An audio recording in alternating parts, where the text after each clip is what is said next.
안녕하세요. 식물킬러 레옹입니다. 이곳 진주에도 강력한 한파가 찾아왔습니다. 현재 아침 9시 기온이 영하 4도이고요. 2시까지 0도까지 올라갔다가 다시 기온이 떨어져서 내일은 최저 영하 9도까지 그리고 최고 0도까지 예상이 됩니다. 월요일은 더 춥겠네요. 앞으로는 계속 추워질 일밖에 없을 것 같아요. 그래서 오늘은 겨울철 베란다 월동 준비에 대해서 알아보겠습니다. 제일 먼저 첫 번째로 생각해야 할 것이 식물의 특성입니다. 많은 동지분들의 특기가 납치 및 감금이라고 생각되는데요. 갑자기 무슨 말이냐면 대부분의 식물들은 각자가 좋아하는 환경에서 잘 살고 있는데 그걸 예쁘다고 납치한 후 좁은 화분에 감금시켜 놓고 낯선 환경에 키우다 보니 대부분 적응하지 못하고 죽는 경우가 많습니다.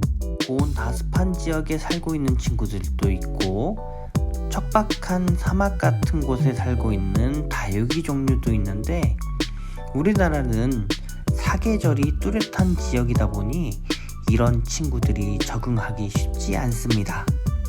그래서 지금 여러분들이 할 일은 식물의 이름을 확인하시고 검색을 한 후 이 식물의 적정 생육 조건에 따라 온도를 맞춰주시는 것입니다. 이제 문제가 생기는 경우가 무엇이냐면 내가 키우는 식물의 이름을 모를 경우입니다. 그럴 때는 이렇게 네이버 앱에 들어가시면 네이버 앱에 이 부분을 하시면 돌리면 렌즈가 나오죠. 그래서 렌즈를 선택하고 렌즈에서 스마트 렌즈를 선택하신 다음에 내가 키우는 식물 중에 이름을 모르는 식물의 사진을 찍고 사진을 이렇게 선택을 해주면 이 선택한 사진을 토대로 검색을 합니다. AI를 돌려서 얘는 호야다. 호야 꽃이거든요. 그 꽃을 보고 호야라는 식물이다 라고 알려줘요. 그러면 얘를 어떻게 키워야 하냐, 호야 키우기 이런 식으로 검색을 하시면 온도라든가 최적 온도라든가 빛 그리고 물은 얼마큼 줘야 되는지 뭐 이런 것들을 기본적으로 알려주고요. 그리고 밑으로 내려가면 이렇게 인플루언서분이나 블로거들 이런 전문가분들의 글들을 보고 여러분들이 이 식물을 어떻게 키워야 되는지 어떤 온도에 맞춰서 자리를 이동해야 되는지 판단을 하시면 돼요. 또 이 스마트 렌즈 말고도 여기에 보시면 모야모라는 앱이 있죠. 이런 모야모라고 하는 이런 식물 이름을 알려주는 앱도 있어요. 맨 왼쪽 위에 보면 얘는 꽃기린이네요. 그럼 밑에 이렇게 고수분들께서 바로바로 실시간으로 따다다다닥 이게는 뭡니다 라고 알려주세요. 얘는 거북등 알로카시아네요. 오호, 네, 이렇게 실시간으로 이름을 알려주세요. 그러면 이 알려준 이름을 다시 네이버에 검색을 하시고 그 검색한 결과에 따라서 어떻게 키워야 되는지 여러분들이 알고 그에 따라서 이동을 시켜주면 되겠습니다. 네, 현재 베란다의 날씨 기온을 한번 살펴보겠습니다. 네, 위치별로 온도가 틀린데요. 먼저 창문 위쪽은 4.8도. 약간 햇빛이 들어오는 것 때문에 영향을 받은 것 같아요. 샤시 자체가 알루미늄이라서 4.8도. 그럼 밑에는 2.6도.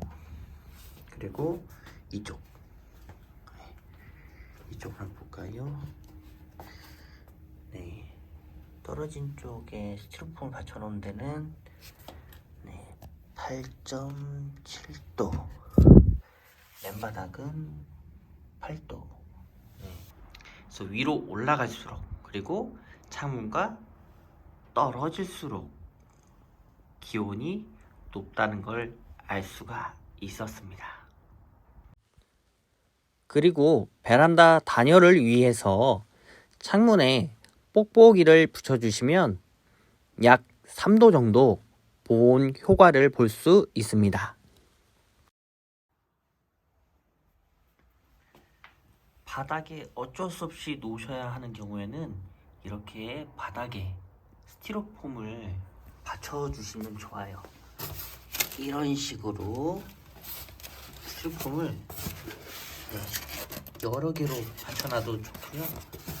저렇게 아예 스티로폼 위로 올려놓으시면 그래도 기온차가 많이 나기 때문에 임시방편으로라도 이렇게 해주시면 좋아요. 식물 화분에 보면 대부분 밑에 구멍이 있잖아요. 볼까요? 아이고. 네, 이렇게 식물 화분에 구멍이 있는데 벌써 여기 뿌리가 나와 있죠? 네, 저 뿌리가 식물의 가장 중요한 부분인데 저 뿌리가 냉해를 입으면 안 되기 때문에 이렇게 바닥에서 분리를 해서 스티로폼 위에 놓으면 뿌리를 보호할 수가 있어요.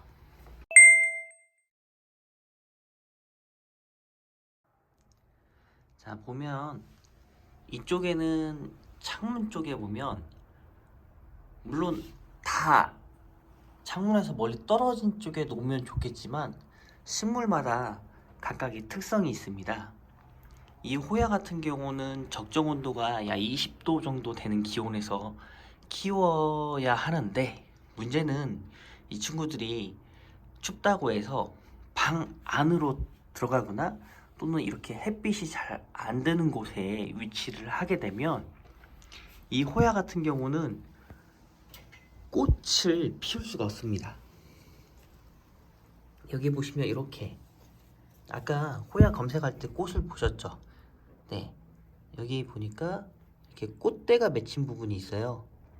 네, 호야나 아니면 이렇게 만데빌라 종류, 그러니까 꽃이 피는 종류의 화초들의 경우에는 겨울에 햇빛을 반드시 보셔야 돼요. 또 열매 맺는 친구들, 이렇게 얘네들은 이제 크랜베리라고 하는 종류인데 이 친구들 같은 경우도 겨울에 햇빛을 봐야 꽃을 피고 또 꽃이 핀 데서 열매가 맺히게 돼 있어요. 겨울이라고 무조건 집 안으로 들어가게 되면 햇빛을 못 보기 때문에 이제 봄이 되고 여름이 됐을 때 꽃을 피울 수가 없습니다.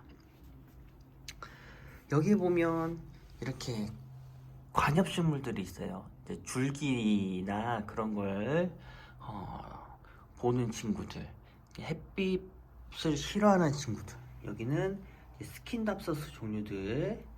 얘는 이제 버킹콩고, 잎을 보는 애들이 있죠. 네, 이렇게 또 얘네들은 또 취에 약해요. 스킨답서스 같은 경우는. 네, 이런 애들은 이제 조금 번식을 하려고 제가 꽂아놓은 곳인데 얘네들은 이제 햇빛을 안 봐도 되고 또 기온을 어느 정도 유지를 해야 하기 때문에 이 베란다에서 이렇게 창문 쪽에서 최대한 떨어져서 배치를 해놨습니다. 베란다 안까지 영하로 떨어지게 되면 긴급 조치로 전기 스토브나 온풍기를 틀어주셔서 냉해를 방지하는데 주의사항은 전기료가 정말 많이 나옵니다. 24시간 정도 틀게 되면 약 10,000원 정도 나온다고 보시면 되고요. 또 습도가 많이 떨어지기 때문에 반드시 가습기를 틀어주시는 것을 추천드립니다. 그리고 낮 기온이 영상을 되찾는다면 30분 정도 환기를 시켜주거나 선풍기를 틀어주시는 것도 좋습니다. 네, 요약 정리를 해보겠습니다. 첫 번째로 식물의 생육 온도를 파악하는 것이고요. 두 번째로 그에 따라서 화분을 이동하고, 세 번째 비상시에는 히터 및 가습기를 틀어서 조건을 맞춰주는 것이었습니다. 네, 오늘 영상은 여기까지고요. 이 영상을 통해서 조금이나마 겨울철 베란다 식물 관리하시는데 도움이 되기를 간절히 바라면서 오늘 영상을 마치겠습니다. 새해 복 많이 받으세요.